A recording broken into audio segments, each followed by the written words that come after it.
ये मैं हूँ, ये हमारे ठोली वाले हैं और यहाँ पे रामलीला हो।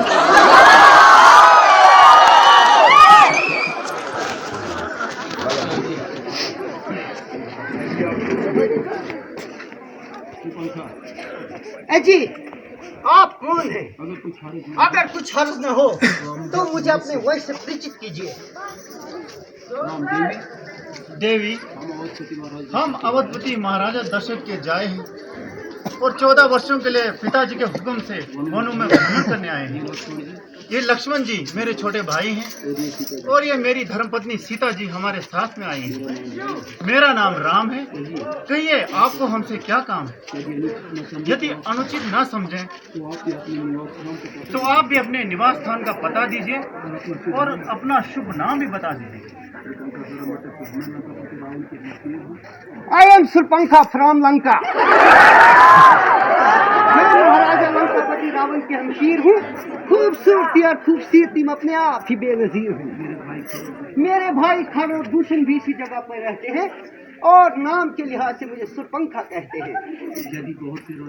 यदि बहुत से राजकुमारों ने मुझ पर अपनी तबीयत आजमाई मगर बंदी किसी को खाते नहीं। फिर यहाँ किस लिए तकलीफ फरमाई? इसलिए कि तुमने सुरपंखा के दिल में जगह पाई। तुम्हारी ये पहेली मेरी समझ में नहीं आई। देखने में तो कुछ अक्लमंद मालूम होते हो मगर हो पूरे सौदाई। अजय आप मेरे खाबिन, मैं आपकी लुगाई। आप तो समझे मेरे बाप के जमाई। जब तुम अच्छे अच्छे राजकुमारों को खातिर में न लाई तो फिर हम फकीरों से शादी करने की क्या समाई? तबीयत है जहाँ आई आई, फिर कौन बादशाह और कैसी गदाई। अफसोस कि मैं तुम्हारी यह अभिलाषा पूरी नहीं कर सकता क्योंकि मेरी अर्धांगिनी मेरे साथ है। हाँ, अगर लक्ष्मण जी मान लें तो बड़ी अच्छी बात है। इसलिए आप उनके पास जाइए और अपना दिली अभिप्राय समझाइए। वैसे भी वो इस वक्त अकेला है और बड़ा जवान अलबेला है। अजी इनसे तो मैं यूं ही दिल लगी करती थी। वास्तव में आप ही की मोहब्बत का दम भरती थी। वो काला कलोटा, आप लूस का सोटा, आदमी ना आदमी की शक्ल, भला मुझे इससे शादी करने की क्या जरूरत। अजी जब तक जीऊंगी ना आपके फुटोर को दो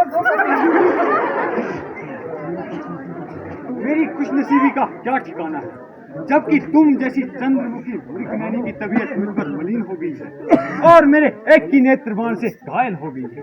रंग है कि कुंदन की तरह दमक रहा है और चेहरा है कि पॉलिश किए हुए बूट की भांति चमक रहा है।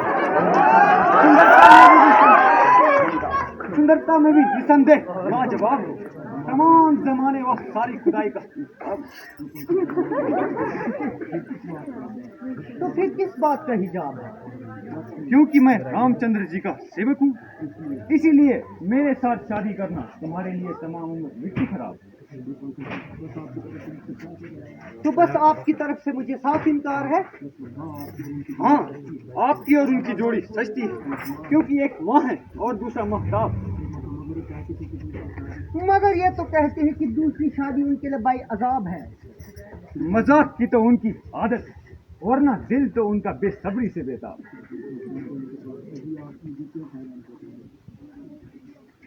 जी आप मुझे क्यों हैरान कर रहे हैं और खामखा परेशान कर रहे हैं? ये छोकरा तो बिल्कुल नादान है। भला इसे इन बातों की क्या पहचान है? आप तो कहते थे कि बड़ा अलबेला जवान है मगर ये तो आले दर्जे का बदतमीज इंसान है। दूर से कुछ भला मालूम होता है, शक्ल देखते ही दिल को से दूर हट गया और मारे बदबू के मेरा नाक फट गया। ऐसी सूरत पे तुम्हें थूकती भी नहीं। मुझ पर तो मेहरबानी करो और जरा अपने फैसले पर फिर से नजरसानी करो। मुमकिन है कि तुम्हें उन्हें समझने में कोई गलती खाई हो, या उन्होंने तुम्हें आजमाने के लिए कोई रमत जमाई हो। यदि तो सती है तो बावजूद शादी के भी जती है। अजी काहे का जती, जितना बदसूरत है उससे बढ़कर मूड मती। आप तो मुझे यूं ही फरेब देते हैं। सुरपंखा के कोमल हाथ इन्हीं गर्दन पर शोभा देते हैं। ये हाथापाई किसी और के साथ कर, और जरा मुंह से बात कर। मेरे हाथों में कांटे तो नहीं है जो आपकी गर्दन में छुप जाएंगे, या तीर है जो आपके सीने में घुस जाएंगे। अजी फिर क्या सलाह है? मैं एक बार कह चुका हूँ कि मेरी न सिर्फ शादी हुई है, बल्कि मेरी धर्मपत्नी मेरे साथ है। शादी हो चुकी तो क्या हुआ? राजे महाराजे बावजूद शादी के बहुत सारी रानी की मोहब्बत का दम भरते हैं। ये धर्म के विरुद्ध है, वे महापाप करते हैं। तुम्हारे यहाँ बिल्कुल दाल न गलेगी, आखिर निराश होकर ही टलेगी। तुम्हारी जोड़ी तो लक्ष्मण से ही मिलती है। अजी आपने किस अजनबी के पास भेज दिया? इसको न बोलने का तरीका और न बात करने का सलीका, आले दर्जे का बदतमीज। शक्ल देखो तो जैसे टीवी कमरी। 3 मील से ऐसी बदबू आई, मैं नाक दबाकर पूरे से भाग आई। भला मैं आपको छोड़ के कहाँ जा सकती हूँ, और इस काले कलवटी को कैसे खातिर में ला सकती हूँ? ये तो जिस लायक था वैसी ही काली कलवटी घोरण से ले आया, और अब हम तुम दफ्तर घूम। जो शख्स भला दूसरों का गुलाम हो, वो तुम जैसी सुंदरी के साथ किस तरह कलाम हो? अगर तुमको नहीं तो मुझको तो अपने रुतबे का ख्याल है, इसीलिए आपकी हुक्म की तामील करना मेरे लिए सख्त न्याज। तुम्हें मेरा कुल भी मालूम है? हाँ हाँ जानता हूँ, तू रावण की आवारा कर्ज फैन है, जिसकी बदकारी की तमाम दुनिया में धूम है। बस जी बस, भौंकना सिखाया, काटने को आया। जरा जबान को लगाम दे। जाती है अब बताऊं मौत का भाव।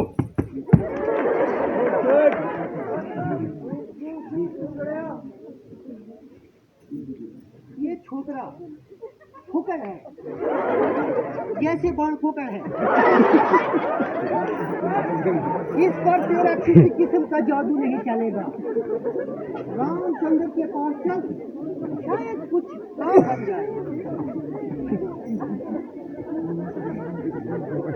वो इसके मुकाबले में वैसे भी नरक तबीयत का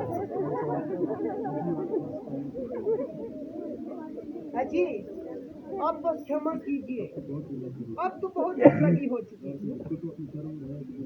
तुम तो अपनी शर्म और हया बिल्कुल खो चुकी। तालिब और मतलूब में शर्म कैसी? तेरी ऐसी की तैसी। अजनबी तुम तो बड़े बेवफा हो। ऐसा काम करो जिससे लोक और परलोक का नफा हो। ये तो बताओ कि तुम सुरपंखा से क्यों खफा हो? मेहरबानी करके यहाँ से जल्दी दफा हो।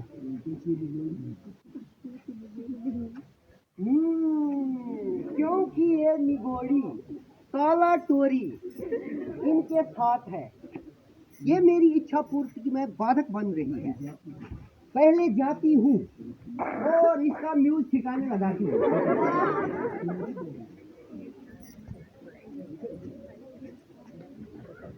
क्योरी पे है तुझको शर्म नहीं आती जो वैश्यू की तरह इधर उधर भटकती रहती है? मालूम होता है कि तू बहुत सिर चढ़ रही है। मैंने तेरा क्या बिगाड़ा है? तू खामखा मेरे गले पड़। लक्ष्मण, इसकी रग रग से सारा टपक रही है और अब हमारा पीछा छोड़ा तो सीता की तरफ लपक रही है। जब तक अपनी बदकारी की सजा ना पाएगी सीधी तरीके से यहाँ से ना जाएगी।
बेहयाफत का शरीर, बेशर्मी व बेगैरती की मुजस्सिम तस्वीर। अब तू हमें अपनी ताकत का फायदा दिखलाना चाहती है और इस तरीके से हमें फुसलाना चाहती है। ओ बेगैरत, ऐसी निर्लज होने पर भी गैर मर्दों के साथ साथ बात रखती है और बड़े फक्र से रावण की बहन होने का नाज करती है। मुझे यकीन है तो उसके पास जाकर अपनी मक्कारी के जाल फैलाएगी और उसे हमारे खिलाफ भड़काने की तरह तरह की बातें बनाएगी। मगर जब वो पूछेगा कि तुम वहां गई क्यों, फिर तुम क्या बताओ? शायद वो तुम्हारी बातों का यकीन माने या ना माने।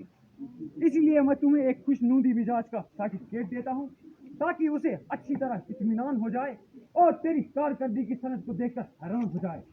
ये क्या कर रहे हो? सर्टिफिकेट कर रहा हूँ।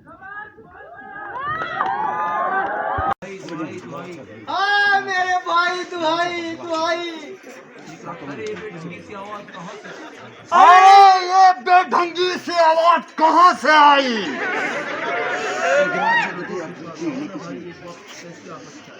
कौन है भाई? ये बेवक्त कैसी आफत आई? अरे बेशर्मो, तुमने हया और शर्म बेच खाई है। अरे ये तो सुरपंख है। ओ ये तुम हो तू। कहो मौसी, आज तो खून से बड़ी लथपथ होकर आई। ये नया शिकार कहाँ मार गिराई? जरा हमें भी बताइए। हाय हाय निगोलो, तुम्हें मखौल सूझता है। मेरी नाक कट गई। कौन मूर्ख कहता है? ये तो नस्वार की वजह से छींके आ रही। अरे बेगैरत, ये देख।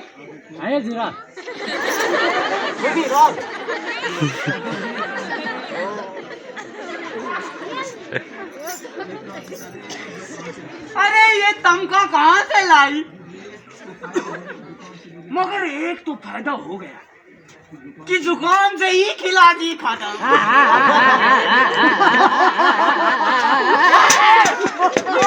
अड्डा ही उड़ गया।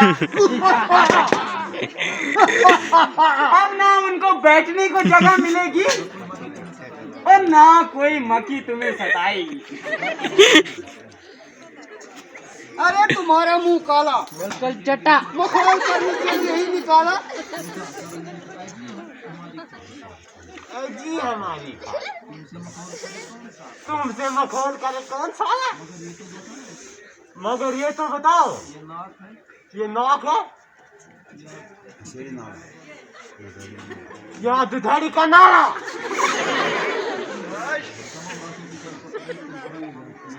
अरे तुम्हारा खालू कलेजा, तुम्हें यहाँ किस बेवकूफ ने भेजा?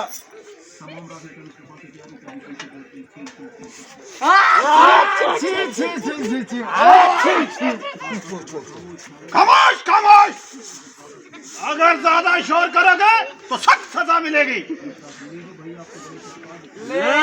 भाई, अब तो बड़ी सरकार भी पोस्ट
कासे बाबू ते एक सिंह बैठ लोड़ा